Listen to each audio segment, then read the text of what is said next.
Welcome to the channel. Once again, it's time for the Super Bowl, the culmination of another NFL season, and in the US at least, our largest unofficial holiday. For gamblers in Vegas, the Super Bowl is the biggest sports betting day of the year. We bet on everything from the length of the national anthem, to the coin toss, to whether a team will score a safety. Even in the age of corporatized Vegas with resort fees and paid parking, there's something special about being in the city for Super Bowl weekend. Plus, for you poker players, it's like a gigantic aquarium, fish everywhere. This year, it's even more special as the game is going to be played in Vegas. But did you know that it was not that long ago that the NFL did everything, and I mean everything, in their power to disassociate the league from Vegas? How did their hate for Vegas start, and why did it change? I'll tell you why in a second, but first, did you also know that YouTube rewards content creators with greater exposure for their videos when people like you press the like, subscribe, and notify buttons? So if you like what you see, use the power granted to you by Alphabet Inc. to help promote the video and channel by clicking the aforementioned buttons. Thanks! The love-hate relationship between the NFL and Las Vegas goes back to the 1960s, before the merger of the NFL and AFL gave us the Super Bowl. In 1963, the league suspended two of their most well-known players, Paul Hornung of the Green Bay Packers and Alex Karras of the Detroit Lions, for betting on games and associating with gamblers.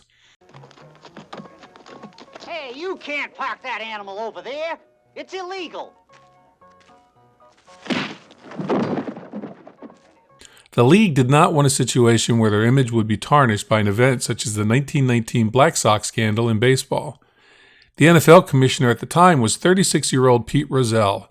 Rozelle had been named commissioner in 1960 after a whopping 23 ballots were cast before the 12 owners settled on the advertising executive. By the time of the 1963 gambling scandals, he had solidified his power and was concerned about how any type of scandal related to gambling would affect the league that he was trying to grow. So any association with gambling elements was banned.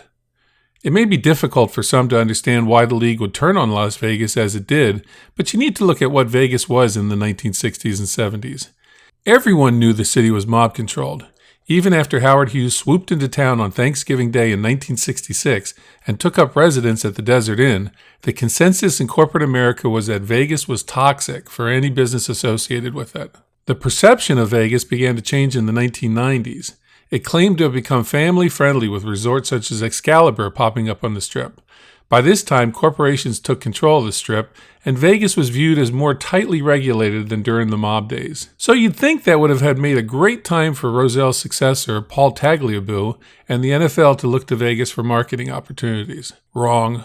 While businesses shied away from Vegas in the 1960s and 70s, the federal government put the kibosh on any opportunities for synergy in 1992. The Professional and Amateur Sports Protection Act of 1992, also known as the Bradley Act, named after one of its sponsors, former NBA player and New Jersey Senator Bill Bradley, was signed into law by President George H.W. Bush, effectively banned sports betting in all but a few states. Nevada was allowed to continue sports betting, as were the states that had sports lotteries, Oregon, Delaware, and Montana. The act added greatly to the stigma of sports betting as being some sort of sleazy, degenerate activity. Being good corporate citizens and not wanting the government to investigate antitrust issues, the major sports leagues supported this legislation and used it to keep even greater distance between themselves and Vegas. The NFL went so far as to ban advertising of anything related to Las Vegas during the Super Bowl. Over the years, the Las Vegas Convention and Visitors Authority did everything they could to try and crack the ban, but to no real effect. Vegas was shut out. Fast forward to 2018 and developments on two fronts that made it possible for the league to change their tune without looking like complete hypocrites. First, viewership was down. In 2016, the average NFL weekend showed 16.5 million viewers. By 2018, this number was down 1 million viewers per weekend. The league was referred to as the No Fun League. Games just weren't as entertaining. Politics were creeping into what should be a mindless entertainment product for viewers, and viewers found they had many other options that were not available just a few years earlier. Second, and this is the catalyst for the league's position on gambling changing, the Bradley Act from 1992 was overturned. In 2018, the U.S. Supreme Court ruled that the act conflicted with the 10th Amendment of the Constitution. You know, the one that grants states rights to enact legislation that isn't specifically excluded by the Constitution.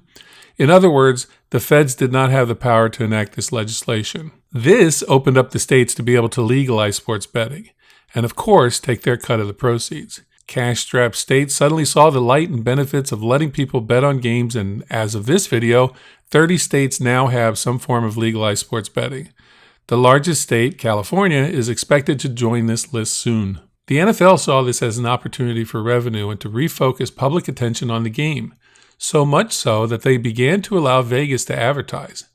Dallas Cowboys and New England Patriots owners Jerry Jones and Bob Kraft invested in DraftKings, and eventually the NFL gave Vegas the Raiders franchise and now the Super Bowl. In defense of the NFL of today is not Pete Rozell's NFL of the 60s, just as America is not the same. You can lament that or not, but the NFL competes against so many other options for entertainment these days. Youth are more likely to spend a Sunday afternoon playing on their phones, consoles, or PCs than they are to sit down in front of a TV for 3+ hours watching what is a watered-down version of professional football. If the NFL can convince you that it's worth it to throw a few dollars at a game or a 15-game parlay that will keep you glued for 3 days worth of games, then they're doing their best to pull you away from those other distractions. That's just good business. I can't say I'm crazy about Vegas hosting the big game, but it's great for the city, as F1 was.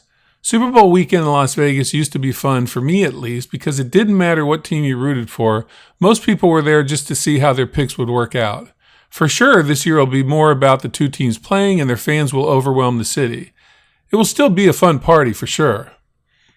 Do you have a fun or interesting Vegas Super Bowl story? Share it in the comments below. Like, subscribe, and hit that notify button, and I'll catch you on the next one.